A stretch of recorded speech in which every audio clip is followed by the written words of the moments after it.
한혜숙은 한 시대를 대표했던 미모의 여배우였지만 정작 인생의 끝자락에서는 홀로 남아 조용히 살아가고 있다는 사실이 많은 사람들에게 더 큰 충격을 주고 있다.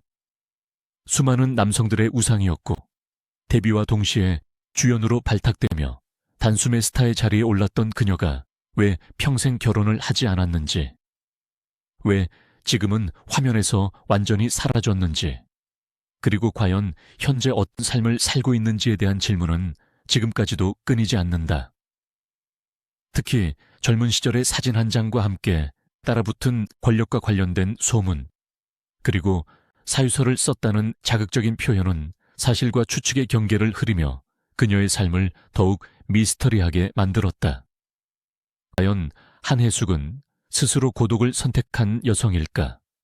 아니면 시대와 환경이 그녀를 그렇게 만들었을까?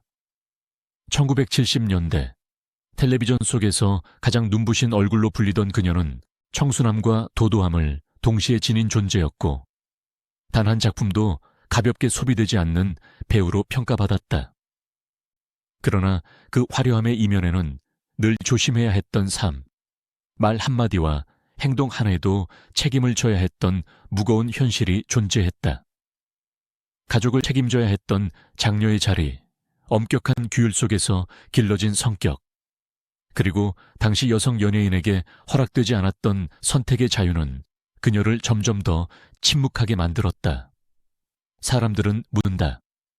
그렇게 아름다웠던 여배우는 왜 사랑을 붙잡지 않았는지, 왜 한 번도 자신의 가정을 꾸리지 않았는지, 그리고 지금은 어디에서 무엇을 하며 살아가고 있는지 말이다. 또 다른 궁금증도 따라온다. 오랜 세월 톱스타로 활동했던 그녀는 과연 어떤 재산을 남겼을까? 수많은 광고와 드라마의 주인공이었던 그녀의 현재 경제적 상태는 어떠한지, 정말 모든 것을 내려놓고 종교와 고요 속으로 들어간 것인지에 대한 질문이다. 한혜숙의 이름을 검색하면 여전히 화려한 수식어와 함께 자극적인 이야기들이 떠오르지만 정작 본인은 그 어느 것에도 직접 답한 적이 거의 없다. 그래서 그녀의 인생은 늘 타인의 해석으로만 소비되어 왔다. 권력 그림자, 연예계에 보이지 않는 규칙, 그리고 여성을 향한 시대의 잣대 속에서 한혜숙은 스타였지만 동시에 보호받지 못한 개인이었다. 이 이야기는 단순히 한 배우의 성공과 은퇴를 다루는 것이 아니라 한 시대를 살아낸 한 여성이 어떤 선택을 할 수 있었고 또 무엇을 포기해야 했는지를 되묻는 기록이다. 지금부터 우리는 화려한 이미지 뒤에 가려졌던 한혜숙의 진짜 삶을 소문이 아닌 시간의 흐름 속에서 찬히 되짚어보려 한다. 한혜숙의 삶을 이해하려면 화려한 데뷔보다 먼저 그녀가 자라온 집안의 공기를 들여다봐야 한다. 1951년 부산에서 태어난 그녀의 집은 겉으로 보기엔 평범했지만 안으로 들어가면 군대처럼 엄격한 규율이 지배하던 공간이었다. 아버지는 5딸을 둔 가장으로서 한치의 흐트러짐도 용납하지 않는 성격이었고 집 안에서는 시간과 단정함이 곧 인격처럼 여겨졌다. 아침이면 반드시 7시 30분까지 머리를 단정히 감고 옷매무새를 갖춘 채 식탁 앞에 서 있어야 했고 단 한 번이라도 늦으면 이유를 적은 사유서를 써야 했다. 어린 한혜숙은 그 종이를 앞에 두고 연필을 준 채 왜 늦었는지 정확히 써라 라는 아버지의 낮고 단호한 목소리를 듣곤 했다고 훗날 조심스럽게 회상했다. 사유서는 벌이 아니라 가르침이었고 그 집에서는 감정 표현보다 절제가 먼저였다. 어머니는 6.25 전쟁 당시 배 하나를 메고 남쪽으로 내려온 분으로 삶의 고비마다 저를 찾으며 부처님께 기도하던 사람이었다. 병약했던 어린 딸을 살리기 위해 100일 기도를 올렸다는 이야기는 집안에서 오래도록 전해졌고 그때부터 한혜숙의 하루에는 자연스럽게 불공과 무건의 시간이 스며들었다. 집 안에서는 웃음소리보다 기침소리와 발걸음 소리가 더 크게 들렸고 5자매는 늘 서로의 눈치를 보며 조용히 움직였다.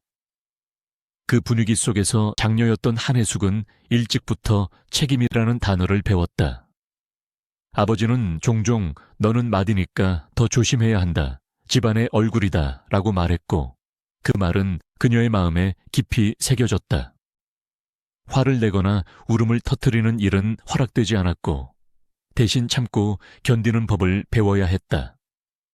훗날 사람들이 그녀를 두고 차갑고 도도하다고 말했을 때 그것은 성격이 아니라 그렇게 살아오도록 길들여진 시간의 흔적이었다. 한혜숙의 침묵과 절제는 연예인이 되어서 갑자기 만들어진 것이 아니라 이미 이 집에서 오랜 세월 훈련된 삶의 태도였던 것이다. 한혜숙의 내면을 형성한 또 하나의 죽은 어머니와 전쟁의 기억, 그리고 불교였다. 그녀의 어머니는 6.25 전쟁 당시 평안북도 강계에서 배낭 하나만 메고 남쪽으로 피난 내려온 사람이었고 그 길 위에서 삶이 얼마나 쉽게 무너질 수 있는지를 몸으로 겪은 여인이었다. 전쟁통에 태어난 딸은 유난히 병치레가 잦았고 어머니는 어린아이를 살리기 위해 절을 찾아 100일 동안 기도를 올렸다고 한다. 훗날 한혜숙은 그 시절을 떠올리며 어머니는 늘 제 손을 잡고 부처님 앞에 서 계셨다. 그때 살아난 게 기적처럼 느껴졌다고 하셨다라고 조심스럽게 말한 적이 있다. 그 기도는 단순한 종교 행위가 아니라 전쟁과 가난 속에서 붙잡을 수 있었던 유일한 희망이었다.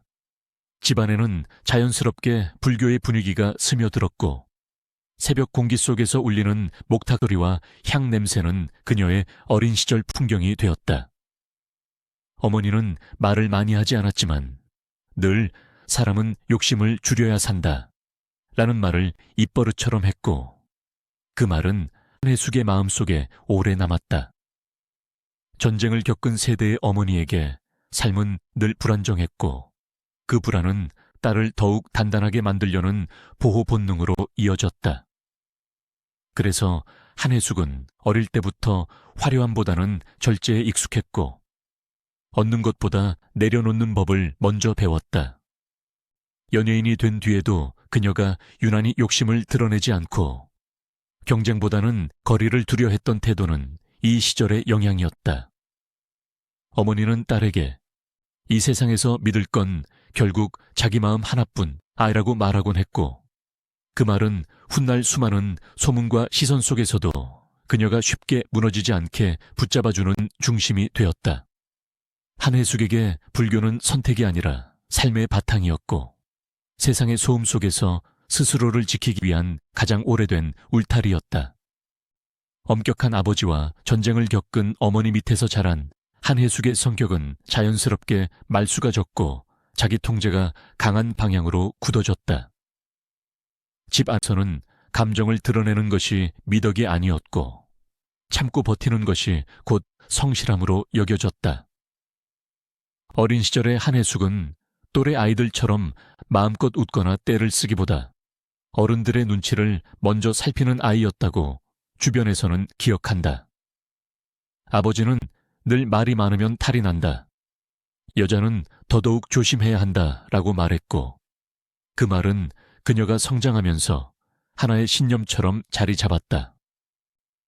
그래서 그녀는 무엇이든 속으로 삼키는 법을 먼저 배웠고 자신의 감정이나 욕망을 밖으로 드러내는데 익숙하지 않았다. 이런 성향은 훗날 연예계에 들어가서도 그대로 이어졌다. 데뷔 이후 수많은 사람들 사이에 있어도 혼자 있는 시간이 더 편했고 화려한 자리보다는 조용한 대기실 한쪽을 선호했다는 이야기는 업계 안에서 오래전부터 전해진다. 그녀는 인터뷰에서 사람이 많으면 숨이 막히는 기분이 들 때가 있다 라고 짧게 말한 적이 있는데 그 한마디는 오랜 세월 쌓여온 내면의 긴장이 담겨 있었다. 집안에서 배운 절제는 그녀를 쉽게 흔들리지 않는 사람으로 만들었지만 동시에 누구에게도 기대지 않는 고독한 존재로 만들었다. 감정을 절제하는 법은 배웠지만 털어놓는 법은 배우지 못했던 것이다. 그래서 한혜숙은 언제나 혼자 결정했고 혼자 감당했다. 연예인이 된 뒤에도 누군가에게 의지하기보다는 스스로를 관리하고 스스로를 단속하는 방식을 택했다. 주변에서는 그녀를 두고 차갑다거나 도도하다고 평했지만 그것은 차가움이 아니라 상처받지 않기 위한 방어에 가까웠다. 한혜숙의 고요한 태도는 성격의 문제가 아니라 어린 시절부터 이어진 삶의 방식이었고 그 방식은 훗날 그녀가 수많은 소문과 시선을 홀로 견뎌내는 힘이 되기도 했다. 그러나 동시에 그 침묵은 누구도 그녀의 진짜 마음을 알 수 없게 만드는 벽이 되었다. 한혜숙의 영희 인생은 치밀한 계획에서 시작된 것이 아니었다. 오히려 그 출발은 우연에 가까웠고 그래서 더 시대의 공기와 닮아 있었다.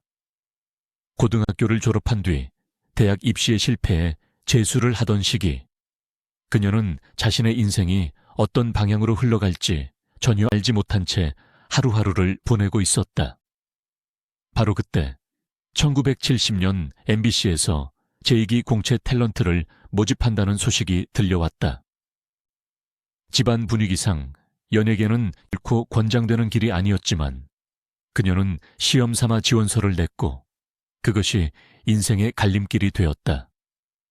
당시를 떠올리며 그녀는 훗날 그냥 한번 해보라는 마음이었지 붙을 거라고는 생각도 못했다 라고 담담하게 말한 적이 있다.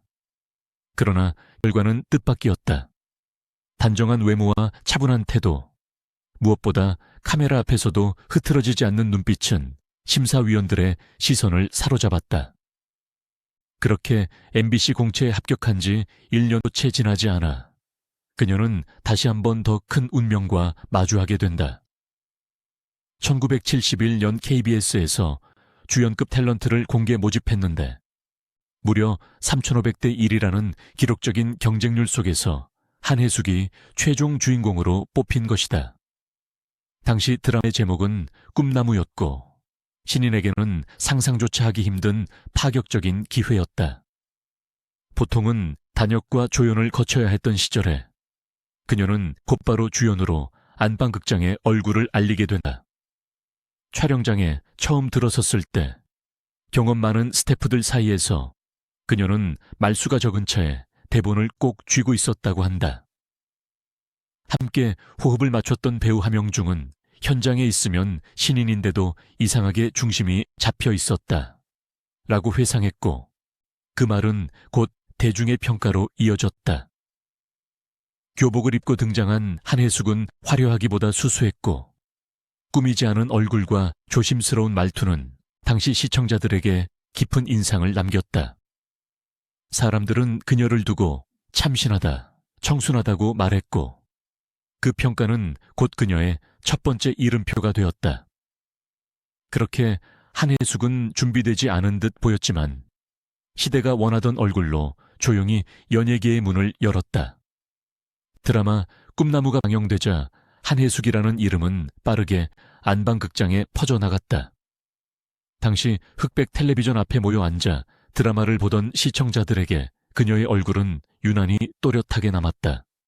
화려한 연출이나 과장된 연기 대신 교복 차림으로 조심스럽게 말을 건네는 장면 하나만으로도 사람들의 시선을 붙잡았기 때문이다.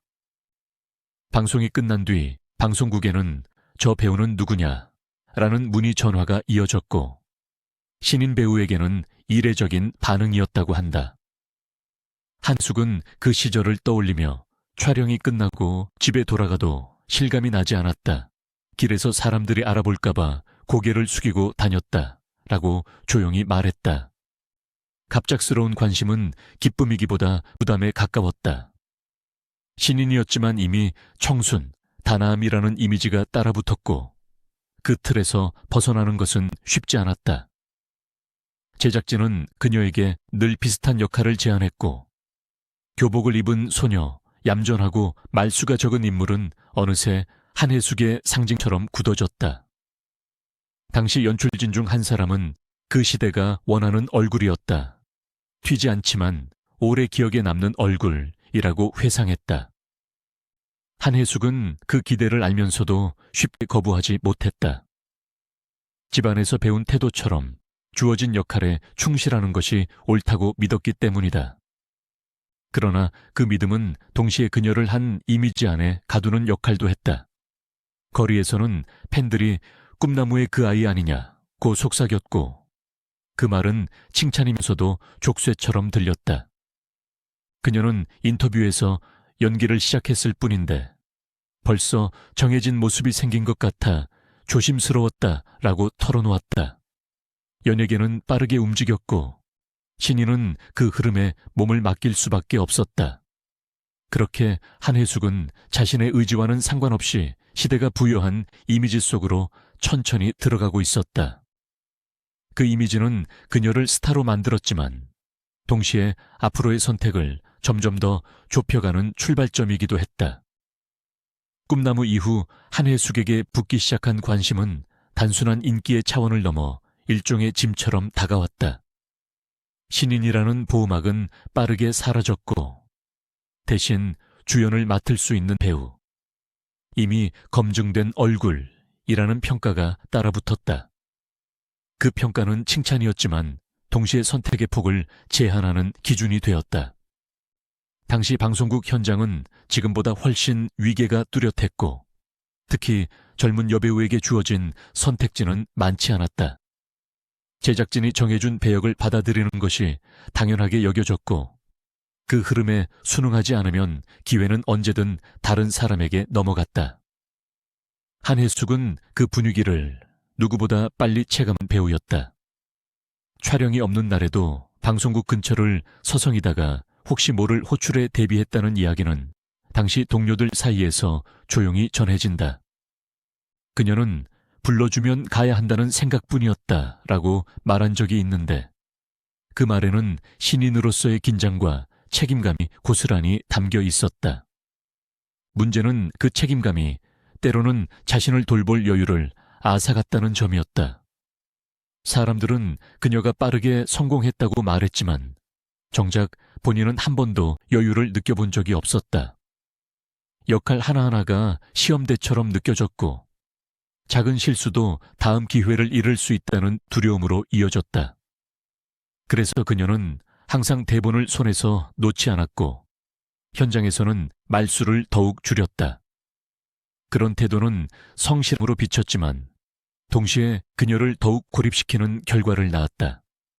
당시 한 연출자는 한혜숙은 늘 준비돼 있었지만 쉬는 법은 모르는 배우였다라고 회상했다. 그 말처럼 그녀의 연기 인생 초반은 달리는 시간의 연속이었다. 성공의 속도가 빠를수록 멈출 수 없다는 압박도 커졌다.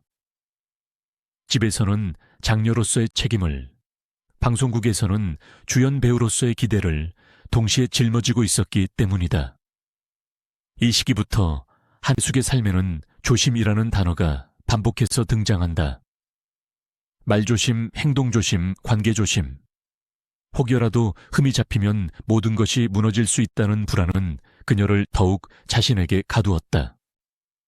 훗날 그녀는 그때는 내가 선택하고 있다는 생각조차 하지 못했다. 그냥 주어진 길을 벗어나면 안 된다고 믿었다. 라고 담담히 털어놓았다. 이렇게 한혜숙의 초기 성공은 축복이자 동시에 족쇄였다. 시대가 만들어준 기회였지만 그 시대는 그녀에게 충분한 숨을 허락하지 않았다. 그리고 그 숨 가쁨은 이후의 인생 전반에 걸쳐 조용히, 그러나 분명하게 영향을 미치게 된다. 1975년은 한혜숙의 인생에서 결코 빼놓을 수 없는 해였다. 드라마 꽃피는 팔도강산은 단순한 인기작을 넘어 그녀를 명실상부한 톱스타의 자리에 올려놓은 결정적인 작품이었다. 이전까지 교복을 입은 소녀의 이미지로 기억되던 한혜숙은 이 작품을 통해 전혀 다른 얼굴을 보여주었다. 도시적인 분위기, 강한 자존심, 그리고 자신의 감정을 쉽게 드러내지 않는 여주인공의 모습은 당시 시청자들에게 신선한 충격으로 다가왔다. 방송이 시작되자 안방극장은 다시 한번 그녀의 이름으로 술렁였고 한혜숙이 이렇게 변할 줄 몰랐다 라는 반응이 이어졌다. 촬영 당시를 기억하는 스태프들은 그녀가 대본을 대하는 태도가 이전보다 훨씬 더 단단해졌다고 말한다. 한혜숙은 현장에서 이제는 내가 책임져야 할 얼굴이 생긴 것 같다라고 조용히 말했는데 그 한마디에는 주연 배우로서의 무게가 담겨 있었다. 꽃피는 팔도 강사는 전국적인 시청률을 기록하며 그야말로 온 국민이 함께 보던 드라마가 되었고 한혜숙은 단숨에 시대를 대표하는 여배우로 떠올랐다. 거리에서는 그녀를 닮은 머리 모양과 옷차림이 유행처럼 번졌고 방송국에는 그녀를 주연으로 세워달라는 요청이 줄을 이었다. 그러나 화려한 성공 뒤에는 또 다른 부담이 시작되고 있었다. 이 작품에서 함께 호흡을 맞춘 유부남 남자 배우와의 관계를 두고 근거 없는 소문이 돌기 시작한 것이다. 제작진은 드라마 속 이야기일 뿐이라며 선을 그었지만 대중의 시선은 이미 배우 개인의 삶으로 향하고 있었다. 한혜숙은 그때를 떠올리며 연기를 잘해도 말 한마디, 표정 하나가 더 중요해진 순간이었다 라고 회상한 적이 있다.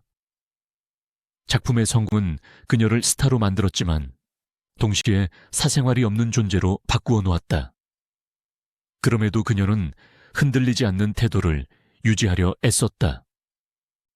촬영이 끝난 뒤에도 집과 현장 외엔 거의 모습을 드러내지 않았고 불필요한 자리에 나서지 않았다. 주변에서는 그녀를 두고 더 단단해졌다고 말했지만 그 단단함은 사실 스스로를 지키기 위한 방어에 가까웠다. 꽃피는 팔도 강사는 한혜숙에게 찬란한 전성기의 문을 열어준 작품이었지만 동시에 이후의 삶에서 더 많은 침묵과 조심을 요구한 출발점이기도 했다. 이 작품을 기점으로 그녀의 이름은 더 높이 올라갔고 그만큼 내려놓을 수 있는 것들은 점점 줄어들기 시작했다. 1979년 한혜숙의 이름은 드라마 한 편과 함께 완전히 다른 무게를 갖게 된다. KBS 대하드라마 토지에서 그녀가 맡은 역할은 최서희였고 그것은 단순한 주연이 아니라 이후 수십 년간 반복해 언급될 기준점이 되는 자리였다. 당시 토지는 제작 단계부터 부담이 큰 작품이었다. 원작의 위상은 높았고 방대한 서사와 인물 관계는 배우에게도 제작진에게도 쉽게 도전할 수 없는 영역이었다. 그 중심에 선 배우가 바로 한혜숙이었다. 촬영 초반 현장은 긴장으로 가득했고 대본은 늘 수정과 보완을 거듭했다. 한혜숙은 리허설이 끝난 뒤에도 남아 대사를 되뇌었고 스태프에게 이 장면에서 최서희는 조금 더 버텨야 할까요? 라고 묻곤 했다고 한다. 그 질문은 연기를 넘어 인물의 삶을 고민하는 태도였다. 방송이 시작되자 반응은 빠르게 쏟아졌다. 사람들은 그녀를 두고 원조 최서희라고 불렀고 그 수식어는 곧 고유명사처럼 굳어졌다. 이후 수차례 리메이크가 이어졌지만 비교의 출발점은 언제나 1979년의 한혜숙이었다. 당시 시청자들은 그녀의 연기를 화려하다고 말하지 않았다. 대신 묵직하고 오래 남는다는 표현을 썼다. 겉으로는 강해 보이지만 속으로는 수없이 무너지고 다시 일어서는 여인의 모습은 화려함보다 인내에 가까웠다. 한혜숙은 그 역할을 통해 배우로서 정점에 올랐지만 동시에 더 큰 책임을 떠안게 되었다. 제작진은 그녀를 안전한 중심으로 인식했고 그만큼 기대와 요구도 커졌다. 한 연출자는 그는 감정을 크게 드러내지 않는데도 화면을 꽉 채웠다라고 회상했는데 그 말은 장점이자 족쇄였다. 이후 구미호, 춘향전까지 이어지는 대작의 흐름 속에서 한혜숙은 어느새 KBS 대표작의 얼굴이 되었다. 세 작품 모두에서 최초의 주인공이라는 기록은 그녀를 전설의 반열에 올려놓았지만 그 기록은 동시에 같은 무게의 시선을 불러왔다. 실수는 허락되지 않았고 선택은 점점 더 조심스러워졌다. 한혜숙은 훗날 그때는 연기를 잘하는 것만으로는 부족했다.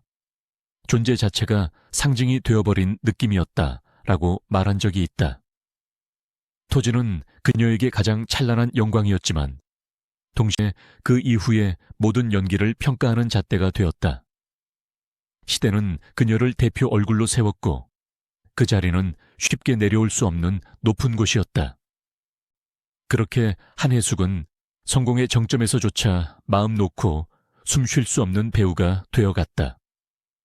대작들이 연이어 성공을 거두면서 한혜숙의 이름은 어느 순간부터 개인을 넘어 하나의 상징처럼 불리기 시작했다.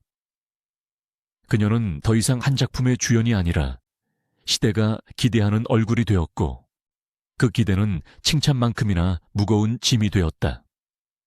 방송국 안에서는 그녀를 두고 한혜숙이 나오면 작품의 중심이 흔들리지 않는다라는 말이 돌았지만 그 말 속에는 동시에 한혜숙이라면 실수해서는 안 된다라는 전제가 깔려 있었다. 현장에서 그녀는 늘 조심스러웠다. 대기실에서도 웃음소리는 크지 않았고 촬영 전에는 혼자 대본을 정리하며 시간을 보냈다. 한 스태프는 다른 배우들이 농담을 주고받을 때도 한혜숙은 멀리서 상황을 지켜보는 편이었다라고 회상했는데 그 모습은 자유로움보다는 긴장에 가까웠다. 대중은 그녀에게 완벽함을 요구했고 그 요구는 화면 밖의 삶까지 따라붙었다. 한혜숙은 훗날 그때는 내가 뭘 좋아하는지보다 사람들이 나에게 뭘 기대하는지가 더 중요해졌다라고 말한 적이 있다. 그 말처럼 그녀의 선택은 점점 개인의 취향이 아니라 이미지 관리의 문제로 변해갔다. 작품을 고를 때도 역할을 결정할 때도 늘 한 번 더 고민해야 했고 혹여라도 어울리지 않는 모습으로 비칠까 스스로를 단속했다. 이런 태도는 한편으로는 그녀를 오랫동안 정상에 머물게 했지만 다른 한편으로는 새로운 시도를 가로막는 벽이 되었다. 주변에서는 왜 영화 쪽으로 더 적극적으로 나아가지 않느냐는 질문도 있었지만 그녀는 조심스럽게 거리를 두었다. 당시 영화계는 자극적인 소재와 노출을 요구하는 분위기가 강했고 한혜숙은 그런 흐름이 자신에게 맞지 않는다고 느꼈다고 한다. 그녀는 가까운 지인에게 내가 감당할 수 없는 방식으로 소비되는 건 원하지 않는다 라고 말하며 제안을 거절하곤 했다. 그 선택은 품위를 지키는 결정이었지만 동시에 기회의 축소를 의미하기도 했다. 방송국 중심의 활동은 안정적이었으나 그만큼 틀 안에 머무르는 삶이 이어졌다. 세월이 흐를수록 그녀는 점점 더 말수가 줄었고 인터뷰에서도 자신의 생각을 길게 설명하지 않았다. 한혜숙은 성공의 한가운데에 있었지만 그 성공은 늘 조건부였다. 기대에 부응하는 한에서만 허락되는 자리, 내려오면 다시 오르기 어려운 자리였다. 그래서 그녀는 멈추는 법을 배우지 못했고 쉬는 법도 알지 못했다. 그 시절을 지나온 뒤에야 그녀는 조금 덜 완벽해도 괜찮았을 텐데 라는 말을 남겼지만 이미 시간은 흘러 있었다. 한혜숙의 전성기는 그렇게 화려함과 긴장이 공존하는 시간이었다. 그것은 개인의 의지로 선택한 길이라기보다 시대가 요구한 역할을 끝까지 수행해야 했던 한 배우의 숙명이었다. 한혜숙의 연기 인생에서 가장 힘들었던 순간들은 언제나 작품이 아닌 작품 바깥에서 시작되었다. 1970년대 중반 그녀가 꽃피는 팔도강산을 통해 전성기에 들어섰을 무렵 드라마 속 관계가 현실로 번져 해석되는 일이 잦아졌다. 당시 함께 호흡을 맞춘 남자 배우는 이미 가정을 꾸린 인물이었고 그 사실 하나만으로도 주변의 시선은 예민해졌다. 촬영이 길어질수록 두 사람이 함께 있는 장면은 늘어났고 그 장면들이 방송을 타자 근거 없는 소문들이 자연스럽게 따라붙기 시작했다. 누구도 공식적으로 문제를 제기하지 않았지만 너무 몰입한 것 아니냐, 현실에서도 가까운 사이 아니냐 같은 말들이 현장 안팎에서 흘러나왔다. 한혜숙은 그때를 떠올리며 훗날 연기를 하고 있을 뿐인데 연기보다 설명해야 할 게 더 많아진 느낌이었다 라고 조용히 말한 적이 있다. 그 시절 여배우에게 소문은 해명으로 끝나지 않았다. 한번 생긴 의심은 쉽게 지워지지 않았고 침묵조차도 또 다른 해석을 낳았다. 제작진은 드라마는 드라마일 뿐이라며 선을 그었지만 대중의 관심은 이미 배우의 사생활로 옮겨가 있었다. 한혜숙은 선택의 기로에 놓였다.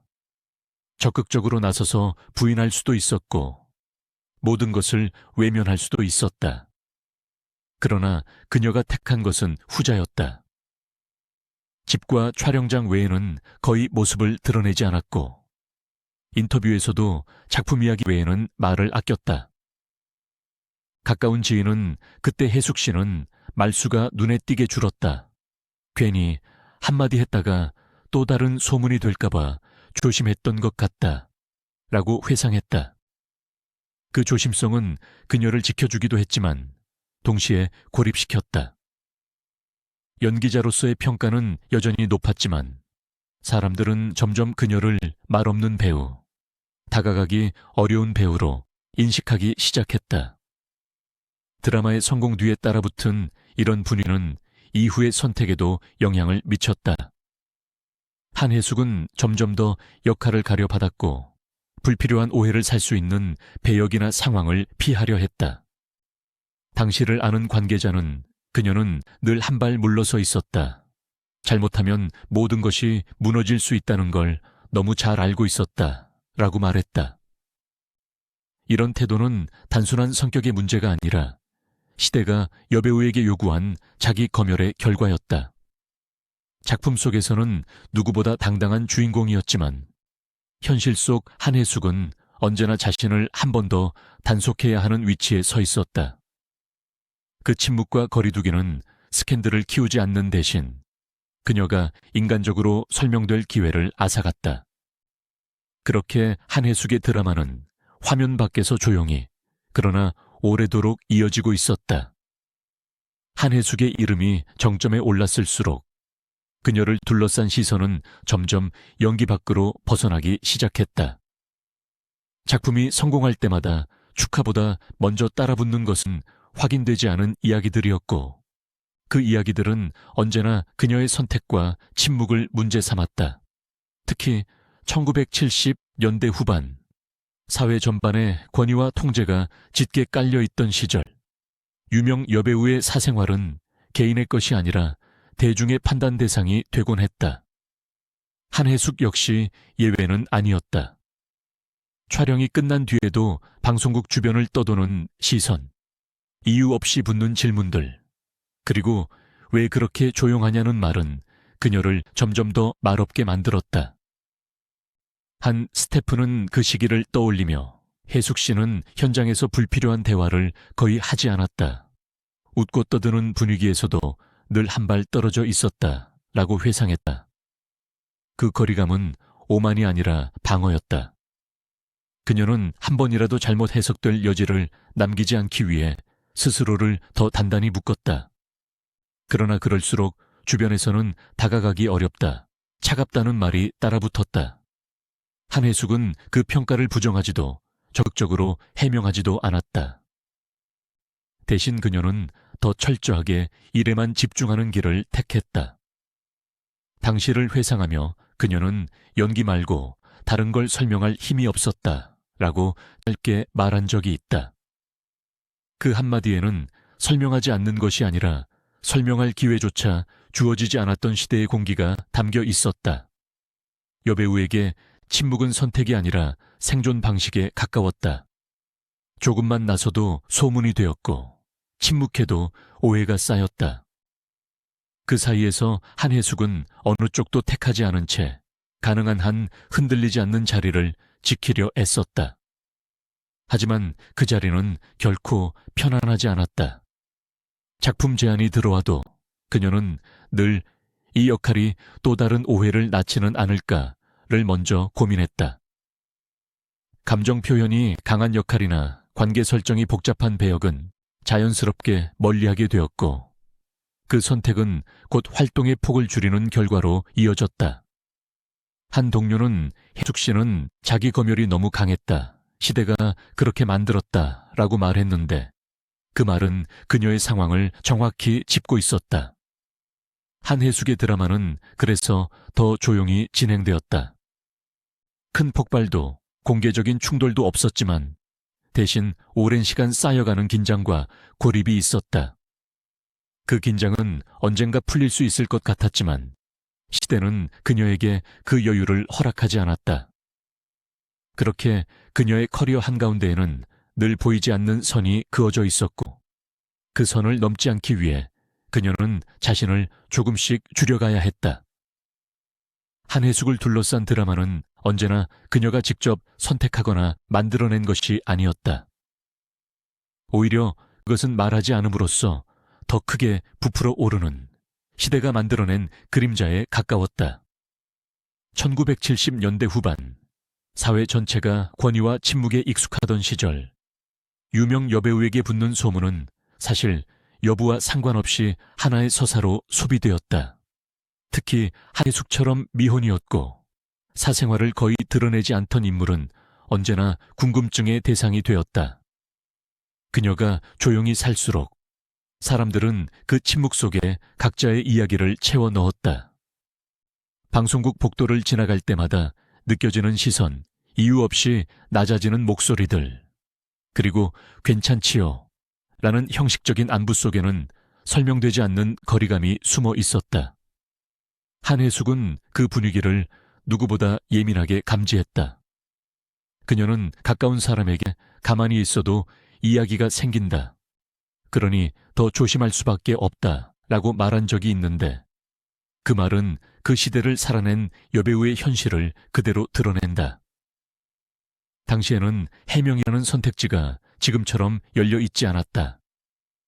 잘못이 없어도 나서서 말하면 오히려 불씨가 커질 수 있었고 그래서 침묵은 미덕이자 방패로 여겨졌다. 한혜숙은 그 규칙을 누구보다 충실히 따랐다. 인터뷰에서는 늘 작품 이야기로만 답했고 개인적인 질문에는 미소로 넘겼다. 그 태도는 품위로 평가받기도 했지만 동시에 그녀를 더욱 알 수 없는 인물로 만들었다. 시간이 흐르며 몇몇 루머는 사실처럼 굳어졌고 또 다른 이야기들은 확인되지 않은 채 반복되었다.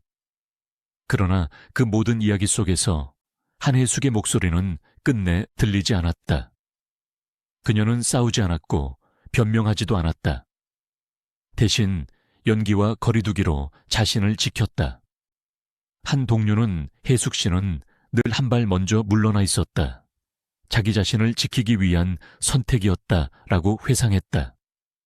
그 선택은 단기적으로는 그녀를 보호했지만 장기적으로는 고립을 남겼다. 드라마는 점점 그녀의 커리어가 아니라 그녀의 침묵을 중심으로 회전하기 시작했다. 사람들은 그녀가 왜 말하지 않는지를 이야기했고 그 질문은 다시 새로운 추측을 낳았다. 그렇게 한혜숙은 설명할 기회조차 없이 시대의 이야기 속 인물이 되었다. 지금에 와서 보면 그녀의 드라마는 스캔들의 연속이 아니라 말할 수 없었던 시간들의 축적이었다. 그것은 한 개인의 문제가 아니라 당시 사회가 여성에게 요구했던 역할과 한계를 그대로 반영한 결과였다. 한혜숙은 그 틀 안에서 최대한 흔들리지 않으려 했고 그 대가로 자신의 이야기를 세상에 남기지 못한 채 조용히 시간을 견뎌야 했다. 한혜숙의 인생에서 결혼이라는 선택지가 조용히 사라지기 시작한 시점은 그녀의 전성기와 정확히 겹쳐 있었다. 30을 막 넘긴 무렵 가족의 중심이던 아버지가 병으로 세상을 떠났고 그 순간부터 그녀의 삶은 배우 한혜숙이 아니라 집안의 가장 한혜숙으로 재편되었다. 5딸을 둔 집에서 맏이었던 그녀는 자연스럽게 책임을 떠안았고 그것은 누구도 강요하지 않았지만 피할 수 없는 역할이었다. 장례를 마친 뒤 집 안에는 이전보다 더 무거운 침묵이 흘렀다고 한다. 어머니는 말수가 줄었고 어린 동생들은 언니의 눈치를 보며 지냈다. 그때 한혜숙은 이제 내가 해야 할 일이 정해진 것 같았다 라고 훗날 담담히 말한 적이 있다. 연예계에서는 여전히 주연 제안이 이어졌지만 그녀의 하루는 촬영장과 집을 오가는 반복으로 채워졌다. 촬영이 끝나면 곧장 집으로 돌아가 생활비를 챙기고 동생들의 학업과 진로를 살폈다. 주변에서 이제 너도 내 인생을 생각해야 하지 않겠느냐라는 말을 건네면 그녀는 잠시 웃으며 넘겼다고 한다. 웃음 뒤에는 선택지가 많지 않다는 것을 이미 알고 있는 사람의 체념이 담겨 있었다. 당시 한혜숙에게 결혼은 개인적인 감정의 문제가 아니라 가족 전체의 균형을 흔들 수 있는 결정이었다. 그녀는 한 인터뷰에서 동생들이 자리를 잡기 전까지는 내 생각을 할 수 없었다 라고 짧게 말했는데 그 말 속에는 수년간 이어진 생활의 무게가 들어있었다. 누군가를 만나 마음을 나눌 시간도 여유도 허락되지 않았고 혹여 그런 마음이 생겨도 먼저 접어야 했다. 집안에서는 자연스럽게 그녀를 기준으로 모든 일정이 돌아갔고 그 구조는 시간이 흐를수록 더 단단해졌다. 아버지가 남긴 말 역시 그녀의 마음을 붙잡고 있었다. 생전 아버지는 마디는 끝까지 책임을 져야 한다라고 자주 말했고 그 말은 그녀에게 일종의 약속처럼 남았다. 한혜숙은 그 약속을 어기지 않았다. 대신 자신의 감정과 가능성을 뒤로 미뤘다. 주변에서는 그녀를 두고 독신주의자라고 불렀지만 실제로는 선택의 문제가 아니었다. 책임을 다하는 것이 먼저였고 그 과정에서 개인의 삶은 자연스럽게 뒤로 밀려났다. 시간이 흐르며 동생들이 하나둘 자리를 잡았을 때 그녀는 이미 너무 많은 시간을 그렇게 살아온 사람이 되어 있었다. 그때쯤 한혜숙은 지금 와서 누군가의 삶에 들어가는 게 오히려 더 어려웠다라고 조심스럽게 털어놓았다. 결혼하지 않은 이유는 사랑을 몰라서가 아니라 사랑보다 먼저 짊어져야 했던 역할이 있었기 때문이다. 그녀의 독신은 결핍이 아니라 선택처럼 보였지만 그 선택의 이면에는 가족과 시대가 요구한 책임이 조용히 자리하고 있었다. 가족의 책임이 한혜숙의 삶을 붙잡고 있었다면 또 하나의 이유는 시간이 그녀 편이 아니었다는 사실이었다. 1970년대와 1980년대 초반 전성기를 달리던 여배우에게 하루는 늘 부족했다. 새벽에 촬영을 시작해 밤늦게 끝나는 일정, 방송국과 집을 오가는 반복 속에서 개인적인 시간을 확보하는 일은 사치에 가까웠다. 한혜숙은 그 시절을 떠올리며 연애를 하려면 마음의 여유가 있어야 하는데 그 여유가 없었다라고 말한 적이 있다. 주변에서는 소개 자리를 권하기도 했지만 그녀는 번번이 고개를 저었다. 약속을 잡았다가도 촬영 일정이 바뀌면 취소해야 했고 그런 일이 반복될수록 누군가를 만나는 것 자체가 부담으로 다가왔다. 그녀는 가까운 지인에게 기다리게 하는 사람이 되고 싶지 않았다라고 털어놓았다고 한다. 그 말에는 상대를 배려한다는 이유로 스스로를 물러나게 만든 마음이 담겨 있었다. 또한 당시 사회 분위기 역시 그녀에게 자유롭지 않았다. 인기 여배우의 연애는 곧바로 기사와 소문의 대상이 되었고 결혼을 전제로 하지 않은 만남은 쉽게 비난으로 이어졌다. 한혜숙은 그런 시선을 누구보다 잘 알고 있었다. 한 번의 선택이 배우로서의 이미지 전체를 흔들 수 있다는 것을 이미 수많은 사례를 통해 보아왔기 때문이다. 그래서 그녀는 아예 시작하지 않는 쪽을 택했다. 작품과 가정, 그리고 스스로를 지키기 위해 감정의 문을 닫는 것이 더 안전하다고 판단했다. 시간이 흐르면서 그 선택은 습관이 되었고 습관은 곧 삶의 방식으로 굳어졌다. 어느새 그녀의 주변에는 결혼 이야기를 꺼내는 사람도 줄어들었다. 모두가 그녀를 일의 모든 것을 바친 배우로 받아들이기 시작했기 때문이다. 그러나 그 이미지 뒤에는 말하지 않은 외로움이 있었다. 한혜숙은 훗날 혼자인 게 익숙해졌을 뿐 외롭지 않았던 건 아니다 라고 조심스럽게 고백한 적이 있다. 그 고백은 결혼을 하지 않은 이유가 냉정한 계산이나 독신주의 때문이 아니었음을 보여준다. 그녀는 사랑을 부정하지 않았고 다만 사랑이 들어올 자리를 지킬 여력이 없었다. 연기와 책임, 그리고 시대의 시선이 그 자리를 이미 채우고 있었기 때문이다. 그렇게 한혜숙의 삶에서 결혼은 미뤄진 선택이 되었고 결국 선택되지 않은 길로 남았다. 시간이 흐르면서 한혜숙의 삶에는 또 하나의 선택이 조용히 자리 잡기 시작했다. 그것은 결혼을 미루는 선택이 아니라 스스로를 지키는 방식으로서의 삶이었다. 수많은 시선과 소문, 책임과 일정 속에서 그녀가 의지할 수 있었던 것은 결국 종교와 고요함이었다. 어릴 적부터 어머니의 손을 잡고 저를 찾던 기억은 바쁜 연예인 생활 속에서도 그녀를 다시 그 자리로 이끌었다. 촬영이 끝난 뒤 늦은 밤, 사람들로 가득 찬 현장을 벗어나 조용한 공간에 앉아 있으면 마음이 비로소 가라앉았다고 한다. 한혜숙은 가까운 지인에게 사람들 사이에 있으면 내가 사라지는 느낌이 들 때가 있다. 그럴 때는 혼자가 편하다라고 말한 적이 있다. 그 말은 세상을 등진 선언이 아니라 스스로를 보존하기 위한 고백에 가까웠다. 그녀의 결혼은 더 이상 해야 할 일도 반드시 피해야 할 일도 아니었다. 다만 이미 지켜야 할 것들이 너무 많았고 누군가의 인생에 들어갈 만큼의 여백이 남아있지 않았다. 종교는 그런 그녀에게 기준이 되어주었다. 욕심을 내려놓고 소문에 흔들리지 않으며 하루하루를 견디는 법을 가르쳐 주었다. 한혜숙은 인터뷰에서 다시 태어난다면 비구니가 되고 싶다라는 말을 남긴 적이 있는데 그 말은 극단적인 선언처럼 들리지만 사실은 평화에 대한 갈망이었다. 세상의 평가와 관계의 복잡함에서 벗어나 더 단순한 방식으로 살아가고 싶다는 마음이 담겨 있었다. 시간이 지나 주변 사람들이 하나둘 가정을 꾸릴 때에도 그녀는 서두르지 않았다. 이미 혼자 있는 삶에 익숙해졌고 그 안에서 나름의 균형을 찾고 있었기 때문이다. 그렇다고 해서 사랑을 완전히 포기한 것은 아니었다. 한혜숙은 언젠가 덕수궁 돌담길을 누군가와 함께 걷는 꿈을 아직도 꾼다라고 말한 적이 있다.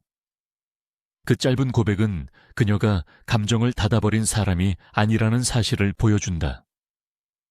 다만 그 꿈을 현실로 만들기에는 그녀의 인생은 너무 오래 다른 방향으로 흘러와 있었다. 결혼하지 않은 이유를 단 하나로 설명할 수는 없다. 가족의 책임, 직업의 무게, 시대의 시선, 그리고 스스로를 지키기 위한 선택들이 겹겹이 쌓여 지금의 삶이 만들어졌다. 한혜숙의 독신은 결핍이 아니라 수많은 것을 감내한 끝에 남은 형태였다. 한혜숙의 현재를 떠올리면 화려했던 과거보다 먼저 조용한 풍경이 그려진다. 더 이상 카메라 앞에 서지 않는 삶은 그녀에게 낯설기보다는 오히려 익숙한 일상이 되었다. 이른 아침, 사람들로 붐비기 전의 거리를 천천히 걷고 집으로 돌아와 차를 끓이며 하루를 시작하는 시간은 오랜 촬영 일정 속에서는 누릴 수 없던 여유였다. 그녀는 가까운 사람에게 이제는 시간을 쫓지 않아도 되는 게 가장 편하다라고 말한 적이 있다. 그 말에는 쉬어도 된다는 사실을 받아들이기까지 걸린 긴 시간이 담겨 있었다. 방송국과 현장을 오가던 시절, 하루는 늘 다음 약속을 향해 흘러갔지만 지금의 하루는 멈춤과 반복으로 이루어져 있다. 특별한 일정이 없는 날에는 집 안을 정리하고 오래된 대본이나 사진을 꺼내보다가도 금세 다시 접어두곤 한다. 과거를 부정하지도 그리움에 매달리지도 않은 태도였다. 가끔 텔레비전에서 옛 작품이 흘러나오면 그녀는 채널을 오래 붙잡지 않는다고 한다. 지나간 시간은 그대로 두는 게 좋다. 라는 말처럼 추억은 꺼내기보다 조용히 두는 쪽을 택했다. 사람들과의 만남도 자연스럽게 줄어들었다. 의도적으로 피한 것은 아니었지만 화제가 늘 과거로 향하는 자리에서는 말수가 적어질 수밖에 없었다. 한혜숙은 지금의 나는 이야기보다 침묵이 더 편하다라고 말하며 웃었다고 전해진다. 그 웃음에는 체념이 아니라 삶의 속도를 바꾼 사람의 담담함이 있었다. 현재의 그녀는 더 이상 누군가의 기대에 맞춰 움직이지 않는다. 작품을 선택하지 않아도 되고 이미지를 관리하지 않아도 되는 삶은 처음에는 낯설었지만 시간이 지나며 마음을 가볍게 만들었다. 사람들은 종종 묻는다. 이렇게 조용히 사는 것이 외롭지 않느냐고. 그러나 그녀는 외로움은 혼자 있어서 생기는 게 아니라 이해받지 못할 때 생긴다라고 답한 적이 있다. 지금의 삶에서는 적어도 자신을 설명하지 않아도 된다는 점이 위안이 되었다. 한혜숙의 현재는 화려하지도 드라마틱하지도 않다. 하지만 그 평범함은 오랜 세월 긴장 속에서 살아온 사람에게 허락된 작은 보상처럼 느껴진다. 그렇게 그녀는 과거의 이름으로 불리기보다 오늘의 자신으로 하루를 마무리하고 있다. 한혜숙의 현재를 둘러싼 또 하나의 풍경은 여전히 그녀를 기억하는 사람들의 시선이다. 공식적인 활동은 거의 없지만 텔레비전에서 옛 드라마가 재방송되거나 인터넷에서 이름이 언급될 때마다 그녀는 여전히 그 시절의 얼굴로 불린다. 사람들은 그녀를 추억 속에 고이 간직한 채 묻는다. 지금 어디에서 무엇을 하며 지내는지, 왜 다시는 화면에 나오지 않는지 말이다. 한혜숙은 이런 질문에 대해 사라진 게 아니라 한 걸음 물러난 것뿐이라고 말한 적이 있다. 그 말처럼 그녀의 현재는 단절이 아니라 거리 두기에 가깝다. 연예계의 속도와 경쟁에서 벗어난 삶은 외부에서 보기엔 고요해 보이지만 그 안에는 오랜 시간 축적된 피로와 회복의 과정이 함께 존재한다. 한때는 촬영장에 들어서는 순간부터 역할이 끝날 때까지 긴장을 놓을 수 없었지만 지금은 그런 긴장 없이 하루를 보낼 수 있다는 사실 자체가 변화였다. 그녀는 지인에게 이제는 아무에게도 증명하지 않아도 된다는 게 가장 큰 자유라고 말하며 웃었다고 전해진다. 그러나 그 자유는 처음부터 달콤하지 않았다. 화면에서 멀어지면 잊힐 것이라는 두려움, 배우로서의 시간이 끝났다는 실감은 쉽게 받아들이기 어려운 감정이었다. 한혜숙 역시 그런 과정을 거쳤다. 하지만 시간이 지나며 그녀는 자신이 더 이상 보여지는 존재가 아니어도 괜찮다는 사실을 받아들였다. 지금의 삶에서는 누군가의 평가보다 자신의 리듬이 더 중요해졌다.